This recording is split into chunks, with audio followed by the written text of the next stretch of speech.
தேவனுடைய பரிசுத்த நாமத்திற்கு மகிமை உண்டாவதாக. இந்த காலை வேளை உங்கள் அனைவரையும் ஆண்டவர் ஆகிய இயேசு கிறிஸ்துவின் இன்ப நாமத்தில் உங்களை அன்போடு வாழ்த்தி வரவேற்கிறேன். விண்துளிகள் வாயிலாக இந்த நாளில் சந்திப்பதிலே மிகுந்த மகிழ்ச்சி அடைகிறேன்.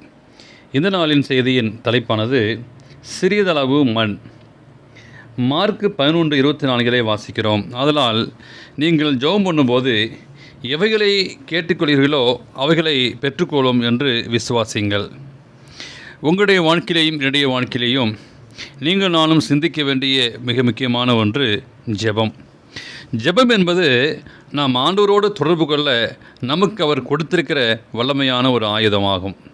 கர்த்தரிடத்தில் ஒரு ஆரோக்கியமான உறவு கொள்ளும்போது அவருடைய குணநலன்களை நாம் பிரதிபலிக்க ஆரம்பிப்போம்.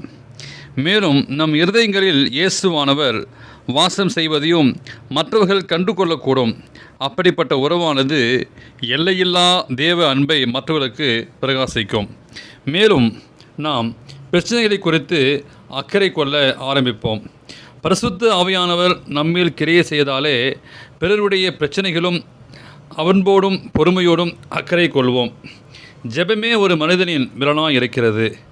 மற்றவர்களின் பிரச்சனைக்காக ஜெபிக்கும்போது அவர்கள் மேல் நாம் கொண்டுள்ள அக்கறையை வெளிப்படுத்துகிறோம். அது அவருடைய அன்பு வெளிப்பட காரணமாக இருக்கிறது. உதாரணமாக, சிப்பிக்குள் சிறிதளவு மண் செல்வதால் அதற்கு அதிக உறுத்தல் ஏற்படுகிறது. அப்பொழுது அந்த சிற்பி அதிகமான திரவத்தை சுரக்கிறது. பிறகு அந்த திரவம் ஒரு கட்டியாகிறது. அதன் பிறகு அந்த சிப்பியை பிளக்கும்போது வெண்மையும் பளபளப்புமான முத்து கிடைக்கிறது. அந்த சிப்பியைப் போல பிறருடைய பிரச்சனைகள் யாவும் உடுத்தப்பட வேண்டும். அப்பொழுதுதான் ஒரு முத்து போல தேவ அன்பை மற்றவர்களுக்கு நாம் பிரகாசிக்க முடியும். அதனால் நம்முடைய இருதயங்கள் பரிசுத்தமாக்கப்படுகின்றன. கிறிஸ்து நமக்காக பரிந்து பேசி கொண்டிருக்கிறார் என்பதை அறிவோம். அப்படியானால் நாமும் கர்த்தரிடத்தில் பிறருக்காக பரிந்து பேச வேண்டும் அல்லவா? கிறிஸ்து தம்முடைய சீடர்களுக்கு பரிந்து ஜெபத்தை குறித்து யோவான் 17 சொல்லப்பட்டுள்ளது. நமக்கு நல் போதனையை அந்த ஜெபம் கற்றுத்தருகிறது.